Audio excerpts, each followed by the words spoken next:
লাগাতার বৃষ্টিতে ব্যাপক ক্ষতির মুখে নদিয়ার কলা চাষিরা। হাঁটু সমান জলে ডুবেছে কলা গাছগুলি, ধীরে ধীরে নষ্ট হচ্ছে তা। ঋণ নিয়ে চাষ করেছিলেন, কিন্তু বৃষ্টিতে কলা গাছগুলির দফা রফা। ঋণ পরিশোধ দেবেন কিভাবে তা ভেবেই রাতের ঘুম উড়েছে চাষিদের। অভিযোগ, সরকারের কাছে আবেদন করেও মেলেনি সাহায্য। আমাদের সবজি সব ডুবে গিয়েছে, কলা ভাঙা শেষ। আমরা যে কি করে ঋণ শোধ করবো সেটা আমি বলতে পারছি না। সরকারের কাছে এত আবেদন করেও আমরা কোনো শস্য বিমা কিচ্ছু পাই। পুরো মাঠেই জল হয়ে গেছে।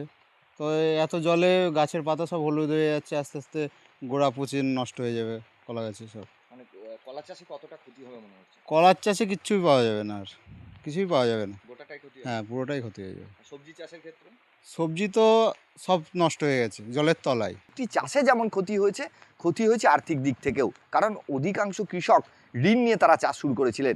বর্তমানে সেই ঋণ কিভাবে পরিশোধ করবেন, আবার আগামীতে কিভাবে নতুন করে চাষ শুরু করবেন, সেই চিন্তায় কপালে ভাঁজ পড়ছে। তাই কৃষকরা জানাচ্ছেন, সরকার যদি পাশে থাকে তবেই আবার নতুন করে তারা চাষ শুরু করতে পারবেন। তাছাড়া তবে কি নামেই প্রধানমন্ত্রীর ফসল বীমা যোজনা? দুর্যোগে চাষিদের ফসল নষ্ট হলেও আর্থিক সাহায্য মেলেনি, অভিযোগ নদিয়ার কৃষকদের। এখন দেখার এই মানবিক সরকার কতটাই এই কৃষকদের পাশে দাঁড়ায়, সেটাই সময় বলবে। নদিয়া থেকে প্রসেনজিৎ বিশ্বাস, ক্যালকাটা নিউজ।